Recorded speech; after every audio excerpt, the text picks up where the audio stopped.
derece teşekkür ediyoruz. Bir dahaki sefere kendilerini almamak bize şeref verecektir, onur verecektir.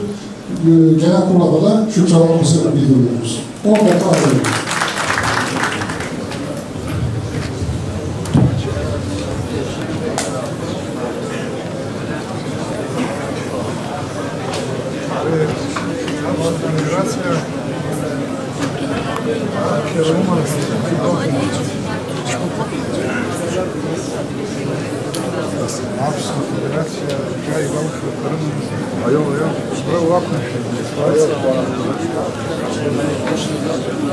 Olmasa da bir kısmını topladık ama iyi, maşallah. Sesini duymamak çok iyi.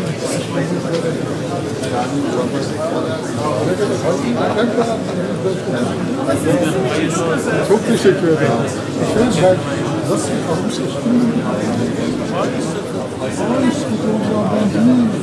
ben atlamamak için ne olur yoksa? Çok oldu.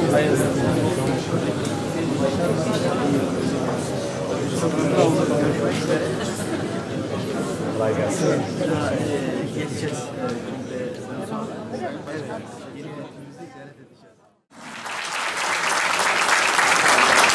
Yıllarca derneğin başkanlığı yapmış, ceza mahkemesinde gerektiğinde yargılanmış, tazminat ödemek durumunda kalmış ve hiçbir şekilde geri adım atmadan hala gönlü bu yaşa, bu sağlık durumuna karşı bizimle beraber haftada 3 gün diyalize giren Aslan abimizin buraya gelip bize katkı vermesi gerçekten duygulandırıcı bir şey, onur verici bir şey. Hoş geldiniz diyorum.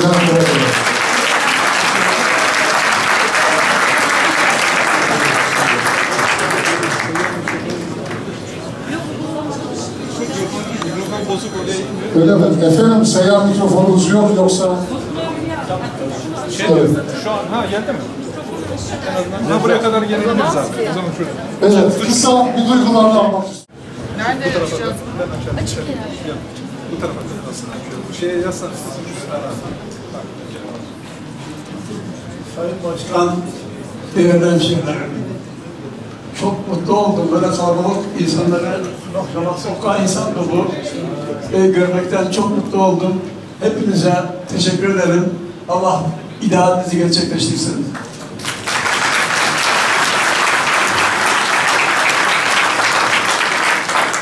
Biliniz ki Maykort'ta aynı şekilde, Nalçık'ta aynı şekilde kalabalık insan grupları bir araya geliyor. Oyunlarımızı, varlıklarımızı hep söyleyip duruyorlar. Artık Çerkez'i bölmeyecek.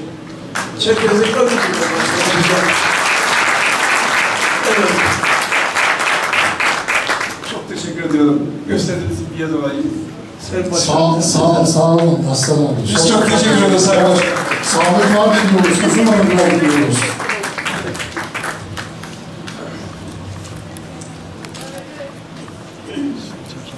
Efendim, gündeme devam ediyorum. 5. maddesindeyiz. Yönetim kurulu faaliyet raporunun, mali raporun, denetleme kurulu raporlarının okunması. Aslan abiyle 84'te biz ilk defa yönetim kurulu.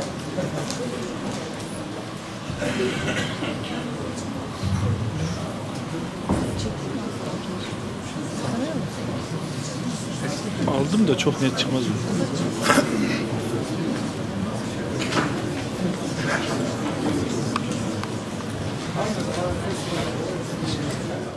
Kasım 2017 tarihinde yapılan 8. olağan genel kurulda görevi devraldık. 2017-2019 çalışma dönemi ana dili yılı ve aynı zamanda Abhazya Zaferi'nin 25. yıl dönümü dolayısıyla Zafer Yılı ilan edilmişti o genel kurulumuzda. Faaliyet dönemimizde yönetim kurulumuz 13 kez, başkanlar kurulu ise 6 kez toplanarak gündemdeki konuları görüştü, pek çok kararı aldı ve uyguladı. Bunları detaylarıyla sizlere dağıtılan faaliyet raporunda daha önce de söylediğim gibi bulabilirsiniz. Bu faaliyet döneminde Kafet ailesi büyüdü. İstanbul'dan Beylikdüzü Çerkez Kültür Evi Derneği, İzmir Arıkbaşı Köyü Kafkas Derneği ve Denizli Kafkas Kültür Derneği federasyonumuza katıldı. Kendilerine bir kez daha aramıza hoş geldiniz diyorum. Bu süreçte yönetim kurulu olarak fırsat buldukça derneklerimizi ziyaret ettik, etkinliklerine katılım sağladık. İlk ziyaretimizi Kahramanmaraş Derneği'ne yaptıktan sonra Güney Marmara bölgesinde Bozüyük, İnegöl, Karacabey, Manyas, Mustafa Kemal Paşa, Balıkesir ve Susurluk derneklerini ziyaret ettik. Kayseri Derneği ile Balıkesir Derneği'nin 50. yıl kutlamalarına katıldık. Uzun ömürlü olmalarını diliyoruz tüm derneklerimizin. İstanbul'daki derneklerimizi ziyaret ettik. İstanbul Dernek Başkanlarının tamamının katıldığı bir toplantı yaptık. Sivas, Tokat, Turhal, Kocaeli derneklerimizi ziyaret ettik. İstanbul'da Avrupa Çerkez Dernekleri Federasyonu Başkanı ile buluşan yönetim kurulumuz, diasporada işbirliği imkanlarını görüştü. Bu konuda bir mutabakata da varıldı. Düzce'deki sel felaketinin ardından bölgeye giden yönetim kurulu üyelerimiz, afetten etkilenen Dilaver ve Esmanur köylerinde afetin etkilerini yerinde inceledi. Soydaşlarımızın ihtiyaçlarının giderilmesi ve sorunların çözümü konusunda ilgili kamu kurumlarıyla gerekli temaslar kuruldu. Yeni çalışma döneminde federasyon bünyesinde oluşturulan KAFSAM, Kafkasya Stratejik Araştırmalar Merkezi, Ocak 2018'de Türkiye-Rusya-Abhazya ilişkileri çalıştayı düzenledi. Konunun uzmanı akademisyenlerle araştırmacı ve politikacıların da katıldığı çalıştayda Türkiye-Rusya ilişkileri, bu ilişkilerdeki gelişmelerin Kuzey Kafkasya ve Abhazya'ya olası etkileri tartışıldı. Güney Marmara Dernekleri bölge toplantılarının ilkini Ocak 2018'de İnegöl'de, ikincisini Şubat ayında Susurluk'ta yaptılar. Bu toplantılarda ana dil çalışmaları değerlendirildi. Derneklerin önerdiği isimlerle Güney Marmara Gençlik Komisyonu kuruldu. Yazın yapılması planlanmış olan Çerkez Kültür Şöleni konuşuldu. Ocak ayında Gençlik Meclisi toplantısı Samsun'da yapıldı. Gençler iç iletişimin geliştirilmesi, çalışma takvimi, İç tüzük çalışması, gençlik kampları ve ana dil yılı çalışmaları hakkında görüş alışverişinde bulundular. Doğu Marmara Bölge Dernekleri toplantısı Sakarya'da yapıldı. Bölgede yapılacak 21 Şubat Ana Dil Günü etkinliği planlandı. Dünya Ana Dil Günü etkinliği. Doğu Akdeniz Gençleri 25 Şubat 2018'de Kahramanmaraş'ta toplandı. Gençler Dünya Ana Dil Günü, ana vatanda oturum hakkı, eğitim, seçmeli ana dili dersleri, Kabze gibi başlıklarda görüş alışverişinde bulundular. 8 Mart Dünya Kadınlar Günü Ankara'da yapıldı. Değişen rolüyle kadın başlığı altında yapılan panel büyük bir katılımla gerçekleşti. Sunumların ardından interaktif bir ortamda kadına karşı şiddet, kadın işsizliği, kadın istismarı ve kadının hayata katılımı hakkında sorulara yanıtlar arandı. Mart ayında bu defa Sivas Derneği'nde forum düzenlendi ve daha evvel Balıkesir'de olduğu gibi foruma katılan vatandaşlar yönetim kurulu üyelerine kafede topluma, ana vatana ve ana dile dair akıllarından geçen tüm soruları açıkça yönelttiler. Abhazya'nın 25. yılı Zafer Yılı dolayısıyla kapsam bir konferans düzenledi. 24 Eylül 2018'deki konferansta Abhazya'daki ekonomik ve siyasi gelişmeler, sorunlar, geleceğe dönük öneriler tartışıldı. Kapsam 15 Aralık 2018'de hak savunuculuğu alanında kurumlarımızın ve toplumumuzun konumu konulu bir forum düzenledi. Bursa Çerkez Kültür Derneği'nin organizasyonuyla 23 Aralık 2018'de Uludağ Üniversitesi tesislerinde Güney Marmara Gençliği ve üniversite öğrencilerimizin katılımıyla bir forum gerçekleştirildi. Kapsam tarafından gençlerin katılımı ve katkılarıyla her ayın 3. Perşembe akşamı Meşe Altı toplantıları düzenlendi. 30 yaş altı gençlerimizin katıldığı yuvarlak masa formatındaki bu toplantılarda gençliğimiz ve kurumlarımız tartışıldı. 6-7 Temmuz 2019'da Ankara'da Dönüş ve Diaspora Anavatan İlişkileri Konferansı ve çalıştayı yapıldı. Abhazya Cumhuriyeti ve Adigey'den konukların yanında konuya ilişkin uzman ve akademisyenlerin de konuşmacı olarak yer aldığı konferans ve çalıştay sonuç bildirisinin okunmasıyla 2. gün sona erdi. Daha sonra hazırlanan ayrıntılı bir raporsa yine elinizdeki faaliyet raporunda bulunuyor. 22-23 Ağustos 2019'da Kapadokya'da gençlik çalıştayı yapıldı. Çalıştaya üye derneklerimiz ve UNİKAF'lardan gençler davet edildi. 61 yetkili temsilcinin katıldığı çalıştayda gençler serbest tartışma ortamında taleplerini, beklentilerini, özlemlerini dile getirme imkanı buldular. Gençler soruyor, Kafet yanıtlıyor oturumu sosyal medyadan canlı olarak yapıldı. Salonda bulunmayan gençlerimiz sosyal medya hesaplarından Kafet yönetimine sorularını yöneltebildiler. Çalıştayda Erol Taymaz moderatörlüğünde Çerkez Gençliği SWOT analizi çalışması da yapıldı. Meşealtı toplantılarında taslağı hazırlanan toplumumuz ve kurumlarımız araştırma yarışması değerlendirildi. Kapsam bu başlıkta bir araştırma yarışması düzenledi. Yarışmanın sonuçlarını da birkaç gün önce açıkladık. Anavatanla ilişkiler konusunda KAFET her daim yüzü Anavatan'a dönük bir çalışma programını önceledi. Bu kapsamda Anavatan'da üniversite eğitimi görmek isteyenlerin sayısının artması için Rusya Federasyonu nezdinde girişimlerimiz sürüyor. Anavatan'la bağları kuvvetlendirmenin öneminin farkında olarak çocuk ve gençler için yaz kampları Narşik Maykop ve 2019'da Abhazya'da organize edildi. Dünya Çerkez Birliği 30 Haziran 2018 tarihinde Ankara'da toplandı. Toplantı notları ve alınan kararlar yine faaliyet raporumuzda detaylarıyla yer alıyor. Rusya Federasyonu'nda yürürlüğe giren ana dillerin eğitiminde kısıtlamalar getiren yasayla ilgili olarak Federasyonumuzun çağrısıyla 5 Ağustos 2018 tarihinde yasadan etkilenen kesimlerin sivil toplum kuruluşları temsilcileri bir araya geldiler. 180 sivil toplum kuruluşu hazırlanan deklarasyona imza verdi. Balıkesir Derneğimizin Şarkı Müzik Grubu 2-7 Ekim 2018 tarihleri arasında Adige Cumhuriyet Bayramı kutlamaları çerçevesinde gerçekleştirilen müzik festivali ve müzik yarışmasında enstrümantal müzik kategorisinde birinci olarak bizleri gururlandırdı. Federasyon yönetimi olarak Cumhuriyet Bayramı kutlamalarına katıldık. Adige Cumhurbaşkanı Sayın Kumpul Murat'la bir araya geldik. Tacirkay Dönüş Yolu Misafirhanesi'nin açılışına katıldık. Bu vesileyle Anavatan'da eğitim gören öğrencilerimizle 2 kez bir araya geldik. Adige Kültür Bakanı ve üniversite rektörleriyle görüştük. Temmuz 2018'de KAFET ve Hatokçuko Gazi Adige Dil Derneği'nin işbirliğiyle Kabardey-Balkar Cumhuriyetimizden gençlerimizi Türkiye'de misafir ettik. Ağustos 2019'da ise Maykop Şnıcı Çocuk Tiyatro Grubu KAFET organizasyonuyla Türkiye'ye geldi. Adigece tiyatro yapan çocuklar 10 gün boyunca Güney Marmara derneklerimiz tarafından ağırlanarak çeşitli illerde gösteriler sundular. Soykırım ve sürgün anma programlarında bilindiği üzere özel bir önem veriyoruz. 21 Mayıs Çerkez Sürgünü ve Soykırımı Anma Programı Federasyonumuzun en önemli etkinliklerinden bir tanesi. Başkanlar Kurulu'nun tavsiyesi ve yönetim kurulu kararıyla 2018'de Kefken'deki anma programı 12 Mayıs'ta yapıldı. 21 Mayıs günü tüm derneklerimiz kendi bölgelerinde ayrı ayrı anma programları yaptılar. Çoğu sokaklara, camilere giderek bu programların ses getirmesine katkı verdiler. Karadeniz'in iki yakasındayız şiarıyla 19 Mayıs 2018'de karayoluna yola çıkan kafilemiz Anavatan'daki anma programına katıldı. Yalova Belediyesi tarafından yaptırılan Çerkez Sürgün ve Soykırımı anıtı 20 Mayıs 2018'de açıldı. Çerkez Soykırım ve Sürgün'ün 155. yılında da Kefken'de, Anavatan'da ve derneklerimizin bulunduğu tüm illerde anma programları uygulandı. Ramazan ayı dolayısıyla 18 Mayıs'ta Kefken'de sürgün aşı iftar programı düzenlendi. Daha sonra binlerce soydaşımız meşalelerle kortej oluşturarak sahile indi. Nar ateşi yakıldı, sembolik mezar taşı nöbeti tutuldu.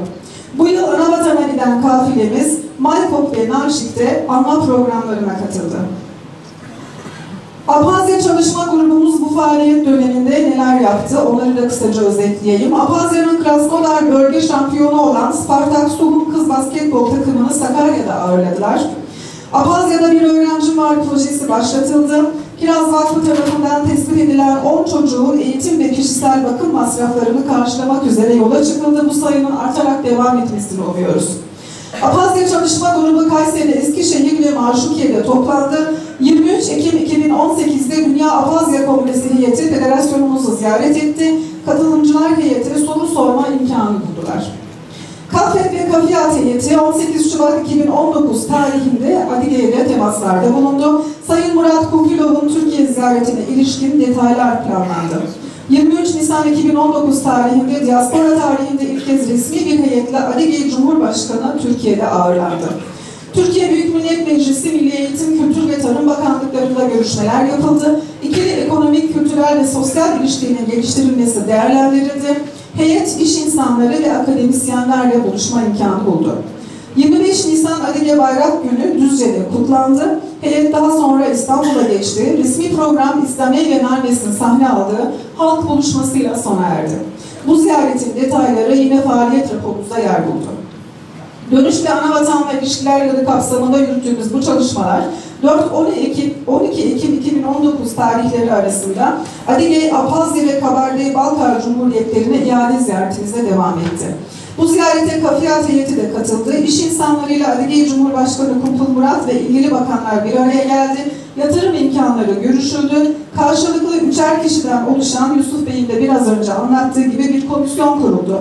KAFET heyeti olarak 9 Ekim'de yeniden Cumhurbaşkanı seçilen Rauf Hacimba'nın yeni törenine katıldık. Abhazya ile de ekonomik ve kültürel ilişkiler kurma amacımızı dile getirme fırsatı bulduk. 11 Ekim 2019'da ise Narşik'te resmi temaslarda bulunuldu. Kabardey-Balkar Cumhuriyeti Cumhurbaşkanı Yardımcısı Kotzako Muhammed ile yapılan görüşmede karşılıklı işbirliği imkanları değerlendirildi. Narşik'te faaliyet gösteren sivil toplum kuruluşlarının temsilcileriyle bir araya gelindi. KAFET uzun zamandır halk eğitim merkezlerinde ana dili kursları açılması için girişimlerde bulunmaktaydı. Bu kapsamda federasyonumuzun dil emekçileri tarafından hazırlanan eğitim modülleri bakanlıkça kabul edildi. İlk kurs Düzce'de açıldı. 2013 yılında Erciyes Üniversitesi'nde Çerkez Dili ve Kültürü bölümü açılmış ancak aktif hale gelememişti. Kayseri Derneğimizin yoğun çalışmaları neticesini 2018 yılında verdi. Anavatan'dan gelen 4 değerli öğretim üyesi göreve başladı ve bölüm ilk öğrencilerini kabul etti. Hayırlı olmasını diliyoruz. KAFET bünyesinde çalışan Ana Dili Çalışma Grubu 26 Ocak 2018'de Kayseri'de bir toplantı yaptı. Erciyes Üniversitesi Çerkez Dili ve Kültürü bölüm hocaları, Maraş, Sivas dernek temsilcilerinin de katıldığı toplantıda dil çalışmalarına yönelik projeler tartışıldı. 2018 yılında 21 Şubat Dünya Ana Dil Etkinliği Balıkesir'de yapıldı. Balıkesir'de düzenlenen eğitimci eğitim sertifikası kursuna katılan 32 kişinin sertifikası törenle kendilerine takdim edildi. 2018 yılında KAFET'e bağlı 28 dernekte ana dil kursu açıldı. Ana Dil Komisyonumuz 14 Mart Adige Dil Günü dolayısıyla Düzce'yi ziyaret etti. Adige Dil Derneği ile bir toplantı yapıldı. Düzce Üniversitesi'nde yapılan Adige Dil Günü programına katılım sağlandı. KAFET, Milli Eğitim Bakanlığı yetkilileriyle yaptığı toplantılarda Çerkez Dili ve Edebiyatı mezunlarının istihdamına yönelik talepleri dile getirmekte, ana dilinin seçmeli ders olarak seçilmesinin önündeki en büyük engel olan insan faktörünün aşılması için online tercih yolunun açılmasını sık sık ifade etmektedir. Federasyonumuz her daim tüm siyasi partilere eşit mesafede durmaya gayret göstermiştir. Bu kapsamda bazı etkinliklerden önce ziyaret ettiğimiz siyasi partiler ve belediye başkanları elbette vardır. Bundan sonra da bu temaslar aynı hassasiyetle sürdürülecektir. Öte yandan federasyonumuz lobi faaliyetleri yanında savunuculuk alanında da çalışmalara katılmaktadır. Bu kapsamda İstanbul'da Uluslararası Ayrımcılık Konferansı'na, Ayrımcılıkla Mücadele Ödül Gecesi'ne, Ankara'da aile içi şiddeti tanımak ve önlemek paneline, toplumlar ve sivil toplum kuruluşları arasında diyaloğu güçlendirmeyi hedefleyen Küçük Millet Meclisleri toplantılarına, Sivil Diyalog Güçlendirme Atölyesi'ne katılım sağlandı. Suriyeli soydaşlarımız için göç idaresiyle temas sürdürülürken bizim kampı ziyaret edildi ve bir yardım kampanyası organize edildi. 3 ay evvel TÜZÜK komisyonumuz kuruldu. TÜZÜK'le ilgili çalışmalara yeni dönemde hız verilmek, çalıştaylar yapılacak. Uzlaşılan değişiklikler için en kısa zamanda bir olağanüstü genel kurul takvimi tespit edilerek gündeme getirilecektir. Faaliyet raporumuzu daha fazla uzatmak istemiyorum, sizleri sıkmak istemiyorum. Dediğim gibi faaliyet raporumuz kitapçık olarak elimizde. Fakat son bir şey ilave etmem gerekiyor. Bildiğiniz gibi konuşmam sırasında da ifade ettim. Federasyonumuza bağlı Kafkasya Stratejik Araştırma Merkezi tarafından UNİKAF'larla ve dernek gençlik komisyonlarımızla toplumumuz ve kurumlarımız konulu bir araştırma yarışması düzenlendi. Yarışmanın konusu toplumumuzla kurumlarımız arasındaki ilişkilerin saptanması, kurumlarımızın daha etkin çalışması için önerilerin geliştirilmesiydi. Yarışma hakkında 22-23 Ağustos 2019 tarihinde Kapadokya'da düzenlenen gençlik çalıştayındaki katılımcılara bilgi verildi. Yarışmaya UNİKAF'lar ve gençlik komisyonları en az 3 kişilik gruplar halinde katıldı. Her grup en az 100 kişiyle anket ve 15 kişiyle mülakat gerçekleştirdi. Analiz sonuçlarını bir raporla özetledi. 4 kişilik bir jüri kuruldu. 10 grubun raporları ayrı ayrı değerlendirildi. Jürimizde İstanbul'dan Sayın Sevda Alankuş, akademisyenlerden Sayın Erol Taymaz, Mehmet Eser ve Zeki Kartal bulundu. Yapılan değerlendirmenin sonucunu burada sizlere açıklamak istiyorum tekrar. Ankara KAF grubu birinciliği aldı. Ankara KAF grubundan Canberk Şengül'ü buraya davet edebilir miyiz? Yıldız KAF grubu ikinciliği aldı. Nartkan Yazan, kendisini buraya alalım. İzmir Çerkez Kültür Derneği Gençlik Komisyonu üçüncülük ödülünü aldı. Ayberk Olan. Güney Marmara Çerkez Gençliği adına mansiyon alan Sayın Ergün İlçin'i sahneye davet ediyorum. Samsun Çerkez Derneği Gençlik Komisyonu adına da Utku Can Üner'i sahneye alıyorum. Arkadaşlarımıza ödüllerini vermek üzere eski federasyon başkanlarımızdan Sayın Cihan Can Demir buradaydı. Burada mı acaba? Cihan Bey'i sahneye alayım lütfen. Kusura bakmayın, görmedim ya.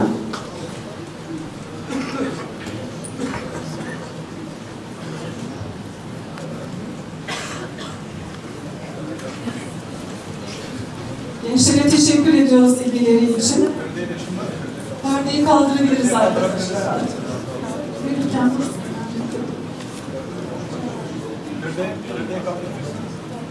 hakları var gençlerin de onun için kaldırmak istemiyorlar. Gençlerin fotoğrafları var, o yüzden kaldırmak istemiyorlar perdeyi.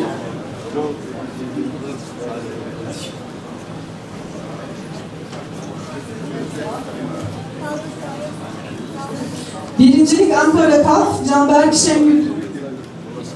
Gelmedi mi?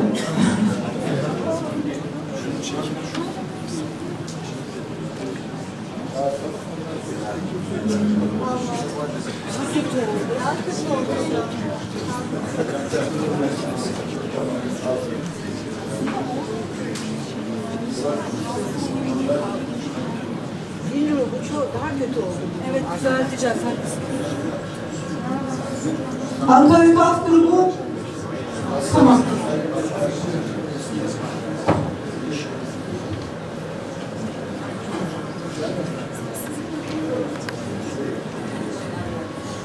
Ergün İlçin burada değil mi? Nartan Savka bassın. Ergün'ü gördüm ama şu an burada değil. Biz onlara bir lahale takdim edelim. Çok teşekkür ederim.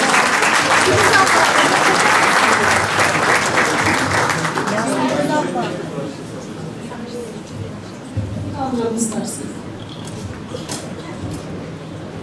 Öncelikle hepinizi saygı ve sevgiyle selamlıyorum. Bu genel kurulumuzun da toplumumuza yararlı olmasını diliyorum. Bu açıdan yönetim kurulumuzun yapmış olduğu bu etkinliği çok önemsiyorum. Geleceğimiz gençlerimiz de böyle bir program yaptı ve gençlerimizin de böyle bir başarılı bir şekilde çalışmalarından dolayı ödüllendirilmesi ve bu ödülün benim tarafından verilmesi benim açımdan ayrı bir gurur vesilesi oldu. Kendilerine, herkese teşekkür ediyorum. Gençlerimize de toplumumuza daha uzun seneler yararlı olmaları için başarılar, hayatlarında başarılar ve güzellikler diliyorum. Hepsine ayrı ayrı tebrik ediyor, gözlerinden öpüyorum. Sağ olun.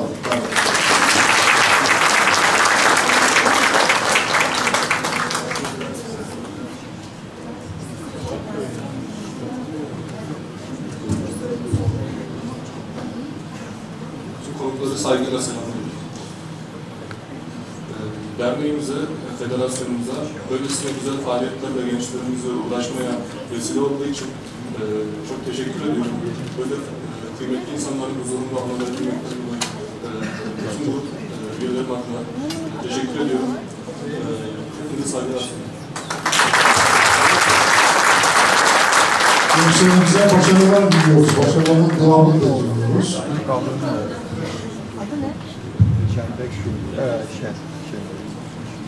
Derneğimize ve çalışmaya katılmamızda yardımcı olan herkese çok teşekkür ediyorum. Biz KAF grubu olarak bu yarışma için bayağı emek harcadık. Bu yarışmada yer almamızı sağlayan KAFSAM'a teşekkür ediyoruz.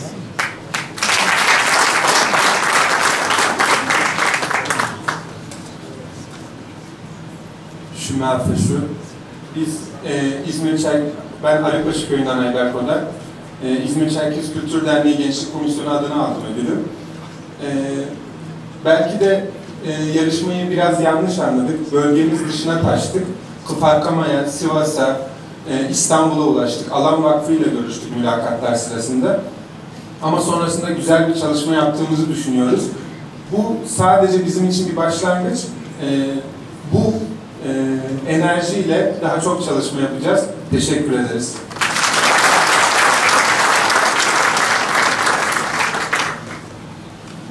Selam Fabrik Resakı, size Çanışve Ergün. Sayın Büyüklerim, ismim Ergün İlçin. Güney Marmara Çerkez Gençlik Komisyonu adına bugün burada bu ödülü almış bulunmaktayım. Değerli başkanlarım, değerli arkadaşlarım Burak Canbulat, Sayın Fatih Emir ve Hakan Şurup olmak üzere kendileri katılamasa da onların adına ben bu ödülü kendilerine teslim edeceğim. Geçmiş dönemde ben de bölgemde Güney Marmara'da Çerkez Gençlik Birliği ve Komisyonu adı altında uzun yıllar hizmet verdim. Şimdi bayrağı bizden bir sonraki kuşağa diye tabir edeceğim arkadaşlarımıza devrettik. Bölgemizde ciddi anlamda çalışmalar yapan arkadaşlarımız şimdiki projelerinde ise 1, 2, 3 ve ilkokul olmak üzere kitap toplama kampanyası düzenlemişler.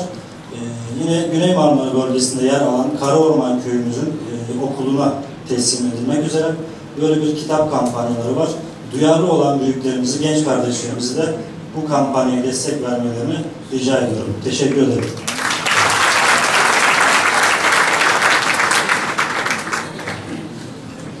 Saygıdeğer büyüklerim, bu yarışma düzenlenen kapsamına çok teşekkür ederiz. Ben bu ödülü Samsun Çerkez Gençlik Komisyonu adı altına alıyorum. Burada olamayan Sinan İnan, Aslı Arıcıoğlu, Furkan Canbulat, Nihan Seyda Tokgöz adına alıyorum. Teşekkür ederim.